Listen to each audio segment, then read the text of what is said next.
Les enfants de la République, Frédéric Aziza. Frédéric Aziza. Radio J. Bonjour à tous et bienvenue dans Les enfants de la République, dont vous êtes l'invité Yvan Attal.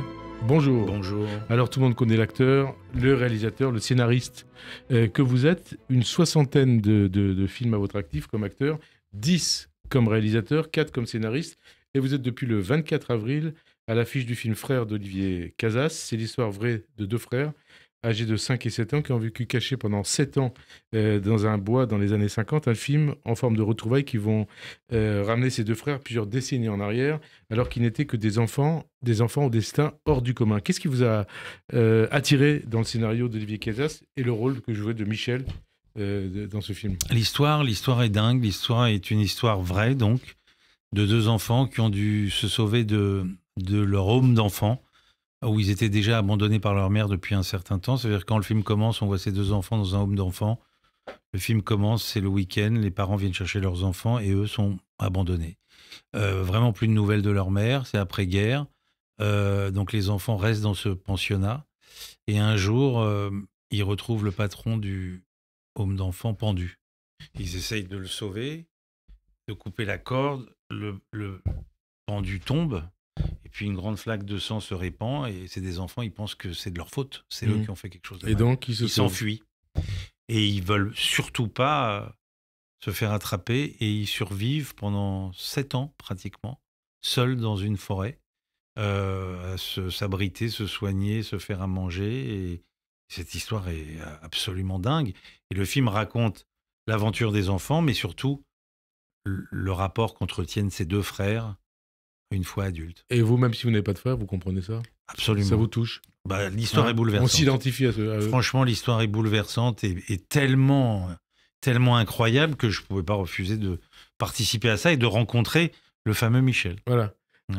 Qui a, je crois, 78 ou 80 ans aujourd'hui. À peu près, ouais. Au cinéma, d'ailleurs, vous préférez quoi? Les rôles de gentils ou les rôles de méchants, de sales types? Je pense que les grands acteurs jouent très bien les sales types. Ouais. C'est facile de jouer un type gentil. Ouais. Moi, j'ai été toujours fasciné par les acteurs capables d'incarner des méchants. En leur donnant une humanité, évidemment. Hein. Mais jouer le gentil, le héros, etc., il y a tout qui vous sert. Bon. Mais aller chercher des choses en vous que les gens... que le scénario ne fabrique pas pour vous, c'est toujours plus compliqué. Et alors, qu'est-ce que vous aimez le plus? Être filmé, puisque vous faites tout ça, diriger un tournage, un film, écrire un scénario. J'adore faire l'acteur ou mettre en scène. Écrire, c'est plus compliqué parce que c'est un peu plus solitaire ou c'est plus angoissant. C'est pas la finalité. Mais être sur un plateau, pour moi, c'est jubilatoire. Ça veut dire que je sois devant ou derrière la caméra. C'est un endroit où je me sens bien, c'est un endroit où j'ai envie d'être tous les jours. Si je pouvais être un fonctionnaire du cinéma et aller tous les jours sur un plateau et faire des heures sup même, hein, pas totalement fonctionnaire, mais si je pouvais travailler tous les jours de ma vie et de me retrouver fonctionnaire du cinéma comme à Moscou, quoi. Non, mais oui, mais ce que je veux dire, c'est tourner tous les jours de ma vie. Ah ouais. Je serais l'homme le plus heureux du monde. Hein. Et le théâtre. Et le théâtre aussi. J'ai adoré cet hiver. Passé 3 mois sur les planches en compagnie de Noémie Lvovsky, une pièce de Sébastien Thierry qu'on a jouée qui a très très bien marché. Parce que c'est pas le même rapport au public. Non, c'est pas la même chose. C'est du direct. C'est du direct. On n'a pas le droit à l'erreur. Ou si on se trompe, on s'arrête pas. On continue, on se reprend. On fait des cabrioles, on se débrouille, quoi. Mais c'est le live, quoi. Et ça aussi, c'est une autre expérience. C'est comme un long plan séquence au cinéma. Ça veut dire, on démarre et pour rien au monde, on s'arrête. Parce que 88, vous avez commencé au théâtre. Ah, je sais plus en quelle année c'était. 88, j'ai vu ça. C'était quoi, Race? Ouais, je crois. La pièce de David Mamet. Non, 88, non. 88. Ah oui, non. C'est mes tout débuts. Oui, 88, j'ai dû jouer une pièce qui s'appelait Biloxi Blues dans le cadre des auditions de fin d'année du cours Florent. Voilà, avec Huster. Hein. Enfin, Huster a été un de mes profs, mais il jouait pas là dans cette pièce. Ouais. C'était une mise en scène de mon prof qui s'appelait Raymond Aquaviva, et c'est la pièce dans laquelle je me suis fait remarquer et qui m'a donné l'occasion de travailler avec Rochant. Vous avez raison. Rochant, c'était 88. Oui, après les Patriotes. Hein. Et après, non, c'était pas tout de suite. Oui, mais après, oui, bien sûr. Un film qui nous a marqué. Bien sûr. Hein. Et pourtant, d'après ce que j'ai vu, vous rêviez d'être footballeur ou médecin. Oui. C'est vrai? J'avais envie d'être footballeur. Footballeur. Ouais, j'étais très très bon au foot quand j'étais enfant. Je ne pensais qu'à ça, je ne voulais faire que ça. Mais c'était impossible de devenir footballeur dans la tête de mon père et ma mère. Ah, Footballeur, il voulait quoi, un médecin? ils voulaient médecin, ils voulaient Médecin. avocat, ils voulaient notaire, ils voulaient Ah, tout ça. Quoi. S'ils avaient 2 fils, ils auraient dit un fils avocat, un fils médecin. Mais aujourd'hui, moi-même, j'aimerais bien avoir un fils médecin. C'est vrai? Mais bon, il Et va alors faire l'acteur. Qu'est-ce que vous voulez que On je va vous en dise? parler. Il y a des acteurs, des films, des personnages que vous avez plus aimés que d'autres? Je ne sais pas si c'est dans ces termes, mais en tout cas, c'est des aventures. Il y a des aventures plus importantes que d'autres. Il y a des aventures plus enrichissantes que d'autres. Il y a des aventures plus gaies, plus... etc. Est-ce que c'est lié vraiment au personnage ou au rôle que je devais jouer? Je crois pas. Et d'ailleurs, les rôles que vous devez jouer, est-ce que vous jouez aujourd'hui pour les mêmes raisons qu'à vos débuts il y a 34-35 ans? Je crois que oui. Ouais. Mais on accepte des films pour des raisons très très différentes à chaque fois. Hein. Souvent, il y a un metteur en scène avec qui on a envie de travailler. D'autres fois, c'est une histoire qu'on adore, ce qui est le cas là, par exemple. D'autres fois, c'est pour le rôle, même si on n'est pas convaincu par l'histoire ni le scénario, mais il y a un rôle étonnant, quelque chose que vous avez envie de traverser. Parfois, c'est parce que ça se passe à Bora Bora et que vous avez envie d'aller à Bora Bora. Enfin, je Et dis, quand ça peut durer 2 mois à Bora Bora, c'est exactement. sympa. Non, il y a 1000 raisons de jouer les principales, celles que je vous ai citées avant de déconner avec Bora Bora. Quoi. Hein, et d'avoir un prix, d'être couronné par ses pairs. Non, je crois qu'on fait jamais ça pour ça. Non, mais quand on l'a, On est sûrement content quand on l'a. Moi, ça fait bien longtemps que ça ne m'arrive plus. un prix du César du meilleur Espoir masculin, Ouais. c'est pas rien. Bah, c'était très agréable. Encore que j'étais probablement trop jeune pour savourer mon plaisir. Voilà, aujourd'hui, si j'avais un prix, je pense que probablement que ça me ferait plus plaisir aujourd'hui. Alors ça va venir. Bah, espérons. C'est quoi le pouvoir d'un film? Le pouvoir d'un film? Ouais. Ah, il y a... Je pense que... D'abord, je pense qu'un film a probablement moins de pouvoir qu'avant. Parce qu'il y en a beaucoup trop. Et que ça s'est désacralisé. Ça veut dire la parole prise sur un film. En même temps, un film, quand il est bien fait, il raconte des choses entre les lignes. Quelque part, il a un pouvoir peut-être de cohésion collective. Oui, bien sûr. De fédérateur. Bien sûr. Et aussi, vous me posez une question, vous avez les réponses. Non, mais je ne vais pas vous poser les questions. Mais parce qu'aussi, il y a la transmission. Ça compte pour vous, la transmission. C'est le pouvoir de transmettre quelque chose. Oui, mais on fait aussi quand même la principale raison quand on fait des films, c'est de divertir les gens. Ouais. Voilà. Ouais. C'est quand même, en tout cas pour moi. Ouais, c'est pas de la philosophie. Non, mais il peut y en avoir. Et un film est génial quand il y a un peu tout. Quand il y a un peu tout. Mais la vérité vraie, c'est que ce serait très prétentieux de vouloir faire des films pour éduquer le monde ou pour bouleverser le monde ou pour changer le monde. D'ailleurs, souvent, dans ces remises de prix dont vous parlez, on sent bien qu'il y a des gens qui pensent qu'ils ont changé le monde. Bon, alors... Pas vous? Jamais? Non, il y a pas des films il y a des films qui ont plus marqué que d'autres. À moi, mais j'ai pas la prétention de croire qu'elles ont bouleversé des choses. Alors après, les films ont peut-être un effet sur certains, voilà, il y a des spectateurs qui prennent une chose très au sérieux ou qui les touchent ou qui les bouleversent ou qui les font réfléchir. Et tant mieux si le cinéma sert à ça. Mais l'ambition première, c'est quand même... Alors en même temps, c'est aussi se divertir que d'amener les gens à réfléchir. Le pouvoir d'un film, les pouvoirs d'un film sont multiples. Voilà. Et alors, la transmission, puisqu'on parlait de transmettre à travers le cinéma, c'est important pour vous? Ou pas? Je ne sais plus trop ce que ça veut dire, mais il y a des choses, oui, qui sont importantes pour moi. Les choses qui sont importantes pour moi, j'ai envie de faire en sorte qu'elles soient importantes pour des générations après moi. Pour vos enfants? Par exemple, bien sûr. D'où on vient, c'est important. En plus, je pense que si on ne sait pas d'où on vient, on n'a pas beaucoup de chance d'aller quelque part. Il y a des personnes, on va parler d'où vous venez, ainsi de suite. Il y a des personnes, des événements qui ont marqué votre vie? Sans doute. Vous les avez en tête? Votre parcours? Je ne suis pas sûr de les avoir en tête. Non. Mais dans mon parcours professionnel? Professionnel ou personnel? Votre vie? Il y a des gens que j'ai rencontrés, des profs, des moments, des rencontres. Oui, alors je peux vous parler d'un prof d'histoire géo, d'un prof de philo, qui ont été importants à Créteil, en l'occurrence à Maison-Alfort. Je peux vous parler de Raymond Aquaviva, ce professeur qui a été pour moi... Donc cours Florent. Oui, qui m'a... J'ai réalisé beaucoup de choses sur moi, acteur avec lui. La rencontre avec Éric Rochant, je fais mon premier film, j'ai un César, je fais Les Patriotes, je rencontre ma femme, c'est une rencontre importante. Donc évidemment, il y a des événements dans la vie et je les attribuerais plutôt à des rencontres. Des rencontres. Voilà, des gens qui ont été déterminants, quoi. Alors, ceux qui ont été déterminants aussi, je suppose, c'est vos parents. Hein. Absolument, ce sont les premiers. Voilà. Et comment vos parents ont accueilli votre vocation de saltimbanque? Ils voulaient que vous soyez médecin ou avocat, peut-être, mais votre vocation de saltimbanque. Au départ, et ensuite, après. Alors, mes parents ont été, malgré leur génération, malgré l'endroit d'où ils venaient, malgré tout ça, ils étaient d'une modernité extraordinaire. Et d'une lucidité, d'un calme. Je ne me souviens pas avoir entendu mon père ou ma mère me dire non. Voilà. Mais il y avait des règles, il y avait des choses à respecter, mais il y avait jamais... Lesquelles? Non, mais il y avait tout un... Je sais pas, l'éducation, l'heure, le travail, etc., etc. Bon, il y avait un tas de choses sur lesquelles on rigolait pas. Le respect. Le respect, évidemment. Il y a un tas de choses comme ça, transmises, des valeurs qui sont... Mais quand tout d'un coup, on a envie de dire j'ai envie de faire du cinéma, le cinéma, ma passion, le cinéma, ma passion, il y avait de l'angoisse de leur part. L'angoisse. Mais comment il va gagner sa vie, hein? Exactement. Comment il va fonder sa famille? Exactement. Est-ce que c'est vraiment un métier pour nous? Est-ce qu'on est capable de ça? Est-ce que tu es capable de ça? Etc. Enfin, si jamais, dans ces termes, mais il y a une angoisse. Mais il n'y a jamais eu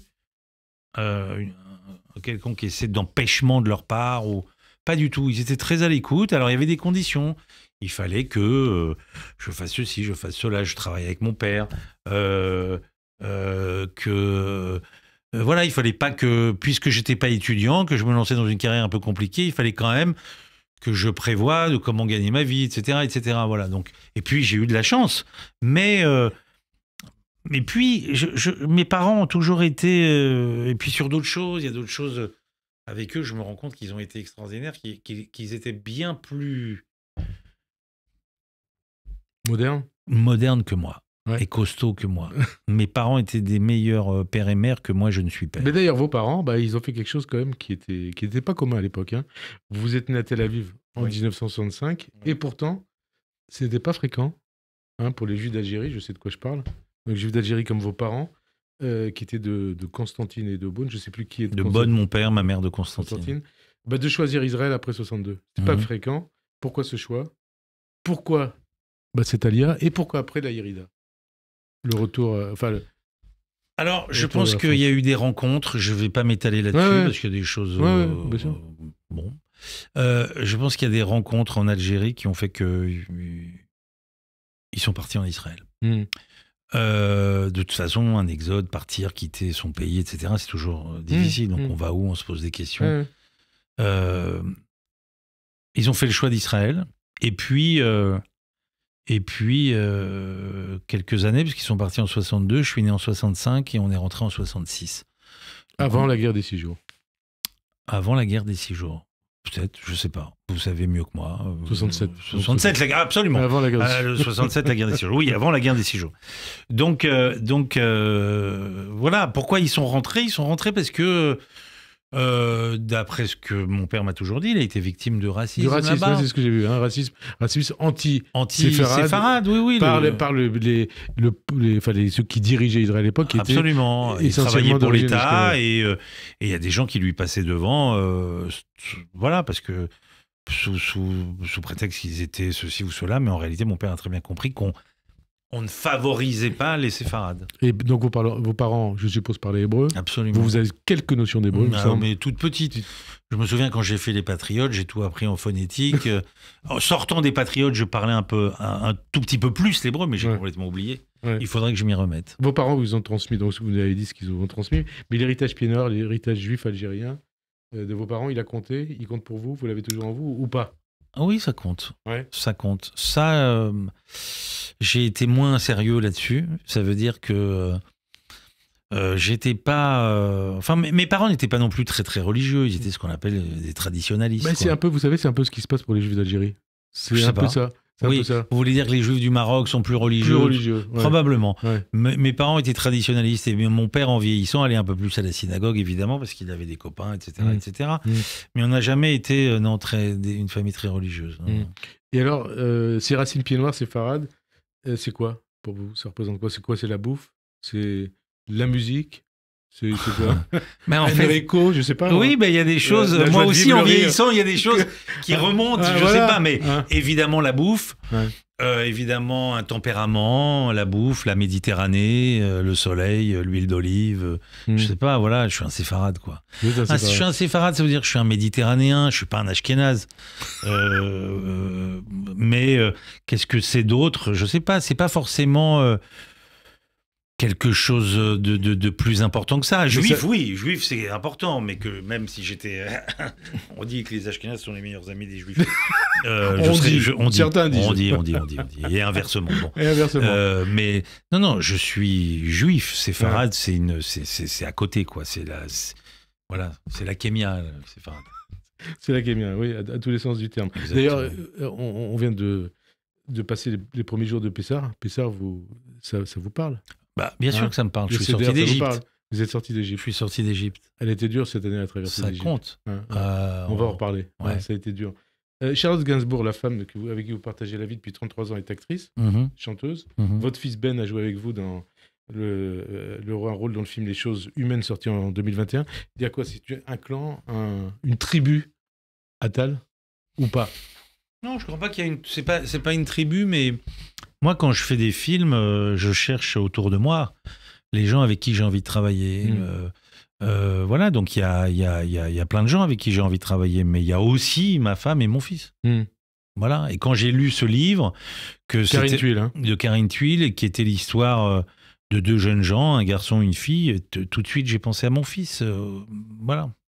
Et j'ai eu envie de faire ça avec lui, comme j'ai envie de refaire un film avec lui, parce que j'ai envie de le filmer, parce que je le trouve complexe, beau, violent.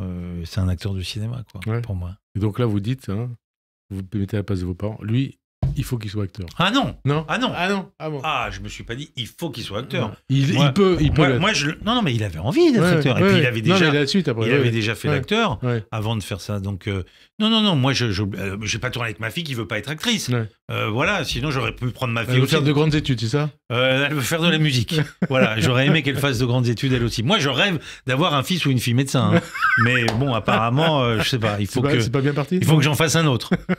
Mais c'est un peu tard pour moi, je crois. Un peu tard. Ouais. Dites-moi, les Juifs et la paranoïa, c'est fréquent, ça vous parle ou pas? On dit qu'on est parano, mais enfin, on a toutes les raisons de l'être quand même. Ouais. Les Juifs et le communautarisme. Oui. Ouais. Et un fondamentalisme juif? Probablement. Enfin, je réponds comme ça, mais voilà. Ouais. Probablement, mais enfin, c'est pas. Oui, il y a probablement des gens ultra religieux, ultra. Il y a des ultras de partout, donc il y en aurait chez nous aussi. Et ça vous évidemment. gêne ou pas? Bien sûr que ça me gêne. Parce que j'avais vu une déclaration de vous il y a quelques années à Haaretz. J'ai pas envie, c'est pas si récent d'ailleurs, il y a un ou deux ans. J'ai pas envie qu'Israël devienne l'Iran. Bah, c'est ça, c'est que en fait, quand on a des gens ultra religieux, etc., tout d'un coup, c'est Dieu qui gouverne, quoi. Et moi, j'ai pas envie d'être gouverné par Dieu. Dieu, c'est une histoire intime. Si on a envie de croire, on a le droit de croire, mais on ne peut pas m'imposer des croyances. D'ailleurs, vous croyez ou pas? Je sais pas. J'aimerais bien. Dieu seul le sait. Dieu seul le sait, voilà. Non. Comme je suis de nature optimiste, j'ai envie de me dire qu'après ça, il y a autre chose. Ouais. C'est un rêve, j'aurais pas envie de... Autre chose, revoir ceux qui sont non, plus là. C'est pas forcément revoir ceux, parce que, évidemment, revoir ceux. Je sais pas dans quel terme, mais j'espère qu'il y a... Je sais pas, qu'il y a quelque chose, qu'on va comprendre des choses, qu'on va vivre encore, enfin, traverser quelque chose, je sais pas. Donc forcément, se dire qu'on finit dans le rien, dans le néant, d'où on vient d'ailleurs, probablement. C'est une chose que j'admets aussi. Hein. De toute façon, j'ai pas le choix. Non, voilà, on sait pas. Mais donc, quitte à être ici et à me dire qu'il y aurait éventuellement quelque chose, voilà, je préférerais cette option-là, quoi.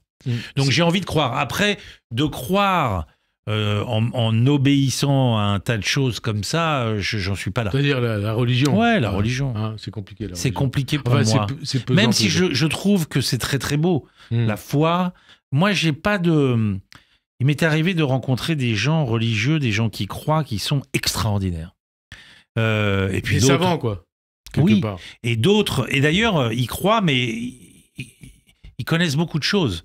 Pas forcément que la Torah, quoi. Ouais, ils sont ouverts sur le monde. C'est les gens obtus qui nous embêtent.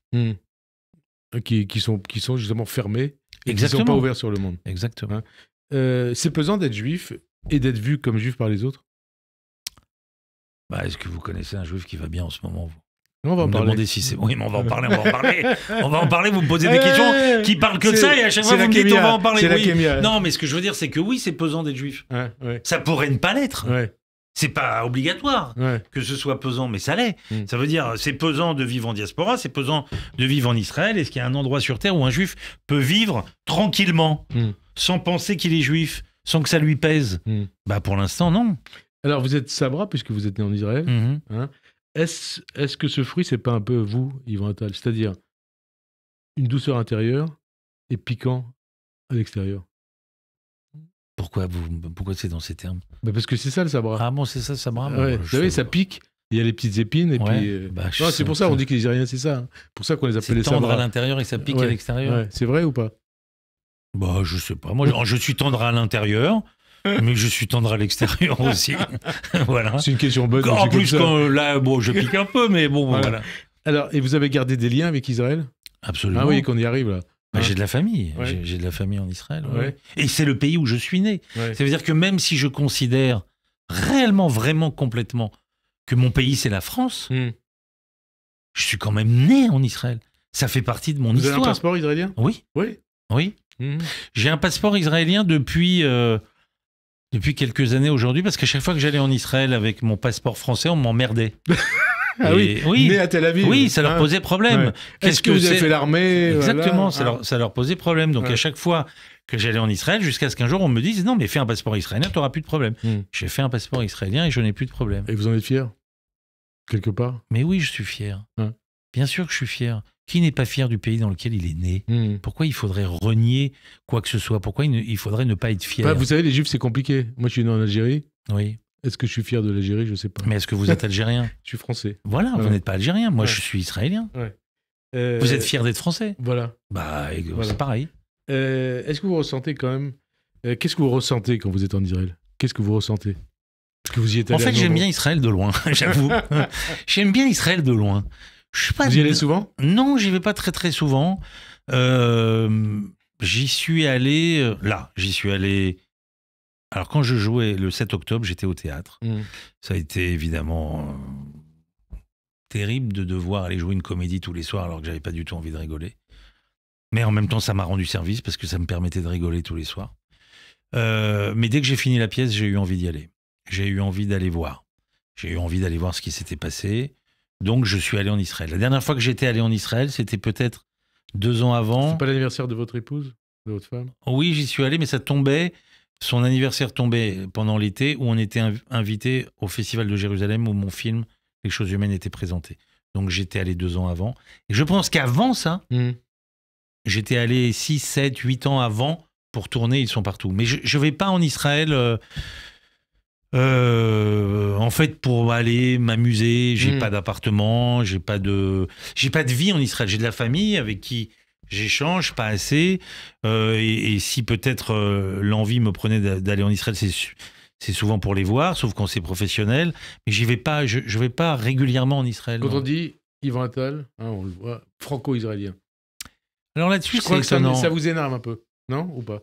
Non, parce que c'est le cas. Ouais. C'est le cas. Ouais. J'ai double nationalité. Mais là, on insiste là-dessus. Non, mais je vais vous dire pourquoi ça m'embête. Ouais. Ça m'embête parce que... Enfin, ça m'embête pas donc d'être un franco-israélien. Ce Ouais. qui m'embête, c'est le moment où je suis devenu franco-israélien. Voilà. J'étais français. Hmm. Même étant né à Tel Aviv, Ouais. j'étais complètement français pour tout le monde. Et puis un jour, sur Wikipédia ou sur Google, Hmm. quelqu'un m'a fait remarquer que j'étais devenu Oui, c'est ce franco-israélien. qui est écrit sur Wikipédia. Voilà, mais Ouais. avant Ouais. que je fasse Ils sont partout, Mm. ce film 2016. avant 2016, Mm. j'étais que acteur et réalisateur français. Mm. Et bizarrement, après Ils sont partout, je suis devenu acteur et réalisateur Juif, donc franco-israélien. franco-israélien. Ouais. Ça veut dire que, en fait, un franco-franco ne peut pas parler des clichés antisémites, quoi. Mm. On ne peut pas parler d'antisémitisme. Si on parle d'antisémitisme, c'est que forcément, on a un rapport avec les Juifs ou Israël. Donc, cette façon de me montrer, que je me rappelais que j'étais israélien et donc juif, je suis pas naïf, m'a quand même embêté.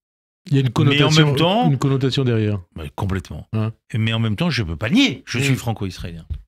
Bernard-Henri Lévy il déplore, on en vient au 7 octobre, la solitude d'Israël face au monde, face à l'opinion mondiale, à la rue arabe et même aux démocraties occidentales. Vous avez assisté à la CPI, à la conférence qu'il a donnée autour de son bouquin, et je vous voyais très attentif d'ailleurs avec votre compagne. Est-ce que vous partagez cette analyse de BHL? Complètement. J'ai toujours pas lu son livre, que j'ai, et que voilà, là, le travail fait qu'en ce moment, je n'arrive pas à faire autre chose que d'apprendre mon texte. Mm. Mais j'ai très envie de lire son livre, et en même temps, comprenant de quoi parle le livre, je sais que je suis totalement d'accord avec lui. Israël est seul. Mm. C'est-à-dire qu'aujourd'hui, quand j'entends notre ministre des Affaires étrangères séjourner, Mm. condamner Israël, vouloir boycotter, censurer, etc. En fait, les gens veulent imposer des choses à Israël, mais personne ne veut rien imposer au Hamas, quoi. Mm. C'est ça, cette solitude. En fait, elle est là. C'est que moi, je veux bien admettre que cette guerre pose des problèmes, que cette guerre n'est pas celle qu'on aurait souhaitée. Mais quand on voit les réactions du monde, les gens sont hostiles à Israël et pas au Hamas Et aux Juifs. et aux Juifs. Ouais. Moi, j'ai toujours été à gauche. Ouais, vous parlez d'ailleurs de votre père, vous disiez bon, on en reparlera après. Hein. J'ai toujours été à gauche. Et quand je vois un Glucksmann émerger, je rêve de pouvoir, partager ses idées. Mais je ne l'entends condamner Israël et je ne l'entends jamais condamner le Hamas. Si, il condamne les pogroms, etc. Mais on veut aujourd'hui poser des ultimatums à Israël, comme si cette guerre n'était pas juste, mais que les gens nous expliquent comment il faut la mener, Y cette compris guerre. quand l'Iran attaque Israël. Hein. Mais bien sûr, Hein? mais expliquez-nous. Alors là, il y avait quand même une coalition, tout le monde quand même. Non, mais il faut se calmer. Mais- il faut, voilà. Oui, mais parce que c'est l'Iran, c'est les mollahs, etc., etc. Mais le Hamas, c'est exactement la même chose. Mm. Donc, ce que je veux dire, c'est que moi, je veux bien comprendre que cette guerre est compliquée. Je l'admets, c'est terrible de voir autant de morts civiles, Mm. même si on peut, et il serait temps de contester le nombre annoncé du ministère de la Santé du Hamas. Rien que l'énoncé, pour moi, c'est une comédie. Ça fait rire. Le ministère de la Santé du Hamas. Ça veut dire ce ministère qui a approuvé les pogroms, les viols, etc., etc. C'est quand même comique Ouais. d'entendre des gens vous dire, selon le ministère du Hamas, c'est une blague. Mm. Mais je ne sais même pas comment les gens ne se rendent pas compte. Ça veut dire ils sont aveuglés par leur antisémitisme. Mm. Mais donc, moi, je veux bien admettre que cette guerre est compliquée pour Israël. C'est difficile de la mener. Mais ils sont obligés de la mener aujourd'hui. Parce que moi, je n'ai jamais compris, depuis toutes ces années, de supporter toutes ces roquettes envoyées de Gaza sur Israël, visant des civils. Ça n'a jamais ému personne. Bon. Et on disait, il n'y a pas de victimes, c'est le dôme de fer. Ouais, hein. il y a C'est pas la de technologie victimes. israélienne qui a sauvé Parce que les Israël Israéliens. protège sa population. Voilà. Hein. Contrairement au Hamas, ça m'embête de le redire, mais enfin, contrairement au Hamas qui se sert de sa population, tout le monde le sait. Mm. Après, est-ce que les gens ne veulent pas voir ou ne voient pas? Je comprends pas. Mais donc, tous ces civils palestiniens, c'est un drame. Bien sûr. Mais comment mener autrement cette guerre? Comment la mener autrement? Moi, j'aurais rêvé que les gens suivent Macron ou que lui-même se suive lui-même quand il parlait d'une coalition contre le Hamas. En réalité, cette guerre, c'est pas à Israël de la mener. C'est au monde de la mener. Le Hamas est un mouvement terroriste. Ça veut dire que Israël est parti de Gaza, a rendu Gaza, qui n'était même pas un territoire palestinien. Gaza, c'était l'Égypte. Mm. Qui Ok. s'en est débarrassé, hein, il n'en voulait plus. Non, mais c'est même pas un territoire Ouais, palestinien. ouais. Moi, d'ailleurs, il faudrait qu'on m'explique réellement ce qu'est la Palestine. Mm. Je pense que si un jour il doit y avoir la paix, il faut revenir. J'assume de dire ça sur les frontières d'avant 67. Tout le monde dit l'occupant parce que les frontières depuis 67, mais on a abusé des Juifs et d'Israël. Après la Shoah, on leur a donné une misère. On nous a donné un dixième de notre... Un dixième, un vingtième. C'est-à-dire, vous êtes pour le Grand Israël? Je ne suis pas pour le Grand Israël. Ouais. Je suis pour un État palestinien. Mais un État palestinien juste avec un État israélien juste. Ça veut dire Jérusalem qui n'est pas israélien, ce n'est pas juste. Qui colonise? Qui a construit une mosquée sur un temple? C'est quand même clair. Donc, qu'on arrête de nous raconter des histoires. On l'a oublié. Enfin, certains, beaucoup l'ont oublié. Oui, mais on oublie beaucoup de choses. Mais on oublie, on pas. ne voit pas. Ouais. Donc, moi, je veux bien qu'on revienne sur un partage. Ce partage que les Israéliens de l'époque, les Palestiniens juifs de l'époque, ont accepté. Pour en faire Israël, ils ont accepté la Parce qu'on mendicité. rappelle, à l'époque, les Palestiniens, les Arabes l'ont refusé. On leur a donné une pièce aux Juifs palestiniens qui ont accepté cet État de rien du tout. Normalement, ça aurait dû être autrement plus grand. Et la Jordanie doit jouer un rôle aussi. La plupart des Palestiniens sont des Jordaniens. Ils viennent de Shimon Peres, son grand rêve, c'était une confédération jordano-palestinienne. Mais moi, je crois. A priori... Oui, mais c'est impossible. Et aujourd'hui, je peux imaginer que la Jordanie, il faudrait que le monde aussi regarde. Il y a peut-être des territoires. Il y a un arrangement à faire dans toute la région. Tout n'est pas de la responsabilité d'Israël. Et d'ailleurs, le 7 octobre, c'est aussi parce que... Pourquoi l'Iran a déclenché... L'Iran a déclenché 7 octobre parce que les accords d'Abraham, ils permettaient d'arriver à un accord de paix entre Israël et l'Arabie Saoudite. Absolument, et les Émirats. absolument. Ça aussi. Mais il y a quand même ce problème palestinien qu'il faut régler et il faut comprendre. Et ça, il faut le dire, bien entendu. Mais c'est pas qu'il faut le dire, c'est que moi, je le sens comme ça. Oui, bien sûr. Non, mais il faut moi, je vais vous dire, contrairement à des gens Ouais. qui manifestent dans la rue tous les jours, en ce moment pour les Palestiniens, moi, j'y pense tous les jours de ma vie depuis que je suis né. Il n'y a rien qui me comblerait plus de bonheur, à part un enfant médecin, que de voir un jour un État palestinien. Parce que j'ai grandi avec ça. Parce que vous avez le culte de la vie et pas le culte de la mort. Oui. Et la guerre, les morts, ça suffit. Ça suffit, mais la guerre a jamais été une chose qu'on souhaite. Mais en revanche, on ne peut pas se laisser faire. Et quand les gens demandent à Israël de cesser le feu, moi, j'aimerais bien qu'ils précisent qu'on cesse le feu si le Hamas rend les armes et si on libère les otages. Mais je ne les entends pas. On ne sait même pas combien il reste d'otages. C'est ça qui rend dingue. Ouais. Ça rend dingue d'entendre le monde dire oui, le 7 octobre, c'est des pogroms, mais en même temps, refuser donc à Israël le droit de se défendre. Et si Israël, malheureusement, fait un peu trop de victimes collatérales, il faut aider Israël à se bagarrer autrement. La question qu'on peut se poser, c'est si en France, il y avait eu autant de morts suite à des attaques terroristes, qu'est-ce qui se serait passé?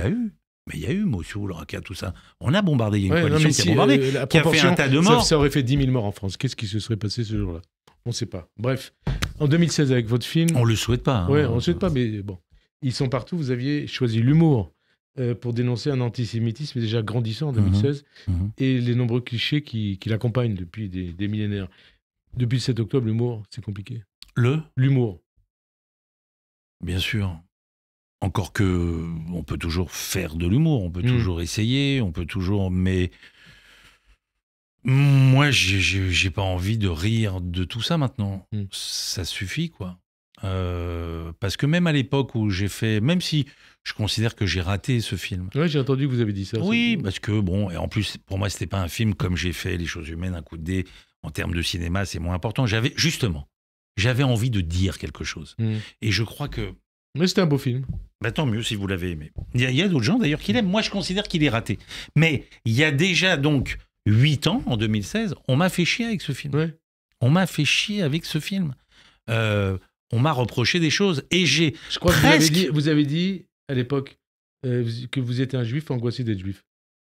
Mais qui est un juif pas angoissé d'être juif? Et aujourd'hui, qu'on me le présente, et celui-là. aujourd'hui, 8 ans après, toujours? Mais bien sûr. Encore plus, je suppose. Encore plus. Comment vous le dites? Enfin, c'est pas que je suis angoissé d'être juif, parce que je suis juif. Je vais pas changer demain, quoi. Ouais. Encore que j'ai le droit, je pourrais, etc. Mais c'est pas un plan que j'ai pour l'instant. Non, mais c'est dur d'être entendu. C'est dur d'être victime d'antisémitisme tous les jours de sa vie. D'ailleurs, je vais vous demander, vous l'avez connu, vous l'avez croisé, l'antisémitisme? Oui. Y compris dans votre profession? Oui. Hein, Oui. des collègues, Oui. des acteurs, des artistes. Non, pas des acteurs, des artistes peut-être. Et puis j'ai vu, moi je suis pas sur les réseaux sociaux, mais il y a quand même des captures d'écran qui ont été faites, etc., où j'ai vu des choses de certains acteurs et actrices que je soupçonne de ne pas être tout à fait Vous pensez à quoi? clair et net. Je sais pas si vous pouvez le dire. Mais... Non, j'ai pas envie Ouais. de parler d'eux Ouais, sans ouais. qu'ils soient à côté de moi. Ouais. Voilà, mais c'est pas du tout une peur de quoi que ce soit. Si je les croise, je leur en parlerai ou pas d'ailleurs, parce que je pense qu'en réalité, je vais vous dire une chose. Mm. En réalité, moi, je crois que ça sert à rien. Pour moi, ce qui compte, c'est qu'Israël se débrouille tout seul, Mhm. qu'Israël arrête d'écouter les uns et les autres et qu'Israël se défende. Mm. C'est tout ce qui compte. Et que le jour où il y aura la sécurité en Israël, il y aura la sécurité à nouveau pour les Juifs du monde entier. Mm. Avant le 7 octobre, on était tranquille. Mm. Parce Voilà. qu'avant le 7 octobre, Israël, c'était un pays refuge. Voilà. Aujourd'hui, c'est Voilà. plus Donc à compliqué. partir du moment où Israël est en danger, les Juifs du monde entier sont en danger. Donc pour moi, il y a une chose qui compte, c'est que voilà, qu'on retrouve la sécurité en Israël. Et ils sont obligés de faire un certain nombre de choses. Malheureusement, on s'en passerait bien, mais c'est comme ça. Vous le sentez plus juif depuis le 7 octobre ou pas? Bah, on me fait remarquer tous les jours de ma vie que je suis juif, quoi. Mm.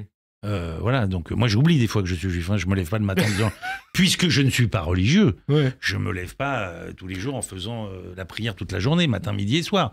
Donc C'est vrai j'oublie. mais il faut Donc que- j'oublie que je Ouais. suis juif de temps en temps quand Et c'est même. vrai qu'être juif, c'est pas forcément être religieux. Non, Hein, il y a peut-être 80-90% des juifs qui le sont pas. ça je sais pas, mais Ouais. c'est pas une tare d'être religieux non plus. c'est hein. pas une tare non plus. Mais c'est pas mon truc. Donc moi j'oublie que je suis juif de temps en temps, mais on me le rappelle.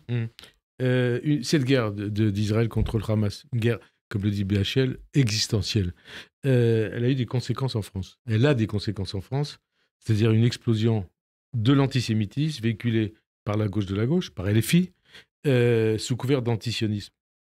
Qu'est-ce que ça vous inspire de voir des partis politiques, vous qui venez de gauche, hein, vous avez dit que votre père, il vous avait transmis ses valeurs de gauche, justement, et ses valeurs républicaines. Ce qui est terrible, c'est comme tout ça, depuis tout, le monde s'est retourné, on marche sur la tête. Ça veut dire que de voir l'extrême droite qui défend Israël et les Juifs, c'est une aberration pour moi. Ouais, ça fait bizarre. Bah, quand même un peu, hein. C'est Ouais. quand même un peu étrange. Et de voir tout ce qui se passe, et de voir que la victime devient le coupable, que le coupable devient la victime, tout est à l'envers. C'est comme un cauchemar, quoi. Donc, qu'est-ce que ça m'inspire? Je sais plus ce que. C'est ce par qu'était rapport à répondre. l'antisémitisme qui vient de la gauche.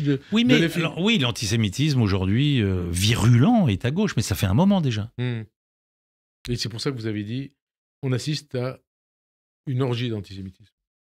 Bah, depuis le 7 octobre, c'est quand même délirant. Les actes antisémites ont augmenté de combien? 1000 et quelques pourcents. Bah voilà, Ouais. ça devient délirant. C'est une orgie d'antisémitisme. Tout le monde s'en donne à cœur joie, quoi. Tout le monde, c'est-à-dire Bah, dans les facs, les étudiants, les gens, c'est de tous les côtés. On profite de tout ça pour. Mais moi, j'ai jamais pensé que le conflit israélo-palestinien était autre chose que de l'antisémitisme. Hein. C'est pas Ouais. une question Ah, territoriale. d'ailleurs, Donc c'est pour ça, en réalité, quand les gens disent mais c'est quand même étonnant de voir toute cette jeunesse qui s'émeut pas pour le problème des musulmans, les Ouïghours, au Soudan et machin, etc. Ben non, mais évidemment, évidemment, il y a un antisémitisme clair et net. Là-bas, on n'importe rien. C'est le même conflit. D'ailleurs, C'est l'antisémitisme. Gérard Haro, l'ambassadeur Gérard Haro, qui était l'invité il y a quelques semaines ici, il dit Israël, c'est le juif des nations. Ah, ouais, C'est- peut-être. C'est ce que disait aussi, enfin on le dit depuis des années, mais c'est ça. Le juif des nations, l'antisémitisme, c'est ça. L'antisémitisme, je veux dire, les problèmes d'Israël ou les problèmes des Juifs de France, c'est le même. C'est la haine des Juifs, c'est tout. Ce serait quand même, si c'était honnêtement, ayons un tout petit peu de bon sens, soyons simples. Si c'était une question de territoire, Israël est tout petit. Les Palestiniens ne demandent pas un grand État. Si les gens avaient un vrai désir de paix, quoi, ce serait facile de faire un partage. Ce serait simple si c'était qu'une question de terre et de territoire. Il y a dans cette région un petit caillou juif au milieu d'un monde arabe qui a la haine des Juifs. That's it. Vous dites le monde arabe a la haine des juifs? Ouais. Hein? Oui. La rue arabe a la haine des juifs? Bah bien sûr. Hein? Oui. Il y a un antisémitisme musulman que vous déplorez? Absolument. Ouais. Et pour en avoir rencontré un certain nombre qui m'ont avoué leur antisémitisme structurel ou d'entendre leurs parents dire des choses sur les juifs, etc. Alors eux ont fait un chemin, heureusement, eux ont fait un chemin, mais il y a énormément de gens qui ont grandi dans l'antisémitisme. J'ai eu un distributeur d'un de mes films, je dirais pas citer son nom parce que je sais pas, mais qui me l'a avoué. Il m'a avoué en me disant, bah oui, moi j'ai grandi dans une famille où on considérait les juifs comme ci ou comme ça, devant témoins. Et ça explique d'ailleurs aujourd'hui ce qui se passe à LFI, faire de la Palestine le centre de la campagne européenne. C'est ce qu'il fait Mélenchon. Mélenchon qui multiplie les déclarations antisémites, on va dire. Il n'est pas idiot, enfin il est totalement crétin de faire ce qu'il fait, mais il sait ce qu'il fait, il sait pourquoi il le fait. Il a vrillé, il est fou. Il est antisémite. C'est difficile aujourd'hui de ne pas imaginer qu'il se soit alors pris au jeu s'il se défend d'être antisémite. Il n'y a qu'à le voir sa tronche et de voir la haine qui l'anime, la haine qui transpire de tous ses pores pour ne pas penser qu'il n'a pas un tout petit peu d'antisémitisme en lui. Mélenchon. Hein. Et vous qui venez de la gauche, ça va vous faire mal. Mais bien sûr. C'est pas votre gauche. Mais je vais vous dire, en fait, c'est ça l'antisémitisme. L'antisémitisme, c'est de faire de moi un étranger dans mon propre pays. En fait, je vais vous dire une chose. Je ne sais plus pour qui je dois voter. Je ne sais plus qui. D'ailleurs, vous allez voter ? Je ne sais pas. Aux européennes ? Je ne sais pas. Je ne sais plus pour qui voter. Je ne peux plus regarder le football, puisqu'ils sont tous anti-israéliens, anti-sionistes. Ils se drapent du drapeau palestinien dans les stades. Le Paris Saint-Germain est financé par le Qatar. Donc, je ne peux plus être moi-même. Ouais. Je ne peux plus partager des choses avec d'autres Français parce que je sais que à des endroits, on veut me couper la tête. C'est quand même fou de ne plus être moi-même tous les jours de ma vie dans mon propre pays. Mais bien sûr que ça pèse. Ça pèse. Mais bien sûr. Et vos enfants, pareil ? Je pense que ça pèse moins pour mes enfants parce que je crois qu'ils sont encore jeunes, parce que je crois qu'ils sont encore angoissés par eux-mêmes, que les jeunes aujourd'hui sont angoissés par un tas de choses, il faut qu'ils se construisent. Donc mais bon, ils sentent bien. Ma fille qui va repartir à New York pour entrer en fac, je pense qu'elle sait ce qu'il attend. Votre compagne, Charlotte Gainsbourg, oui. Elle ressent la même chose que vous ? Je crois, il faudrait lui demander. Non, mais j'aime pas parler au nom des autres. Oui, d'accord. Et surtout en leur absence. Ouais. Mais ce serait difficile de rester avec quelqu'un qui partage pas le même avis sur des sujets qui sont pour moi existentiels. Quoi. Ouais. Autre question qui n'a rien à voir. Quand on a le même nom que le Premier ministre, ça change la manière de voir la politique, Yvan Attal, ou pas? Non, mais c'est amusant. Parce qu'on a dû vous le dire, vous êtes de sa famille. Oui, au moment où il a été nommé Gabriel Attal. Ouais. Évidemment, tout de suite, on m'a posé la question. Voilà, bon, c'est amusant en même temps. Alors, en même temps, c'est chiant quand même. C'est chiant de voir. Avant, je voyais Attal dans le journal, dans le truc, quand on parlait de moi. Ouais. Maintenant, je vois Attal toute la journée, donc c'est quand même un mot. C'est même plus mon nom, c'est un mot qui me saute aux yeux. Et alors, à chaque fois que je le vois écrit quelque part. Ça vous plaît ou ça vous dérange? Non, ça m'emmerde. Ah oui. Parce que moi, j'ai pas le réflexe. Je crois qu'on parle de moi. Donc et puis tout d'un coup, je réalise qu'il y a quand même un Premier ministre. Et vous vous rendez compte si vous appeliez Gabriel? Alors là, il y a peut-être un autre Gabriel. Il y en a un ici à Radio J, Gabriel. Ah bon, Gabriel Attal. Ouais. La France, les valeurs de la République, qu'est-ce que ça représente pour vous? Parce que l'émission, elle s'appelle Les Enfants de la République. On est totalement...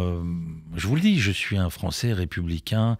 Je suis fier d'être Français. Je suis heureux d'avoir grandi ici. Et je suis heureux les rares fois où je vais à la synagogue de faire une prière pour la République française. Voilà, qu'est-ce que vous voulez que je vous dise? Vous savez, j'ai grandi justement dans une famille où c'était important, la France, c'était important. D'ailleurs, je me souviens, quand j'ai fait ma bar mitzvah... Ah, vous l'avez faite? Oui, bien sûr. Non, je vous ai dit, c'est une famille traditionnaliste. À Créteil, donc. À Créteil. Quand j'allais au Talmud Torah, un jour, me prenant au jeu, donc avant 13 ans, un jeune adolescent, je suis rentré chez moi avec la kippa sur la tête. Et mon père m'a regardé. Et il m'a dit, mais qu'est-ce que tu fais avec la kippa sur la tête? T'es rentré avec cette kippa sur la tête. Et il m'a donné ma première leçon de laïcité. Sans violence, sans rien. Il m'a expliqué que la religion, c'était une chose personnelle, intime. Et que dans la rue, on est comme tout le monde. Voilà.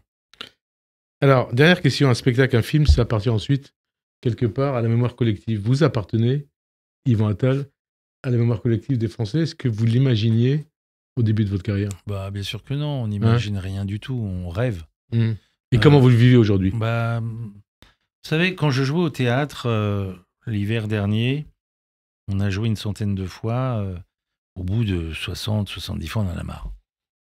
Il faut y aller à l'heure où les autres sortent, où ma femme se met à table avec mes enfants, et moi, il faut que j'aille au théâtre, etc. Donc, il y a un moment où on a un peu marre. Et puis, quand j'arrivais au théâtre le soir, et que je voyais Théâtre Antoine, je me disais, quand j'avais des 16, 17, 18 ans, 19 ans, 20 ans, je rêvais de ça. Je rêvais de ça. Et donc, voilà, aujourd'hui, c'est là, et du coup, je ne pouvais plus râler. J'allais jouer avec plaisir, mais à chaque fois que le matin, je me réveille pour aller travailler, pour aller sur un plateau de cinéma, que je regarde la caméra, les projecteurs, les travelling se mettre en place, les gens, la régie, le petit café, tout ça, je réalise le bonheur que j'ai d'avoir eu la chance de pouvoir faire ce métier que j'avais envie de faire. Merci en tout cas, Yvan Attal. Alors, avant de conclure, je rappelle que vous êtes depuis le 24 avril à l'affiche du film Frères d'Olivier Casas. Merci en tout cas de votre témoignage. Merci d'avoir participé à cette émission. Merci à Bonne vous. fin de journée sur Radio J. À dimanche prochain. Merci.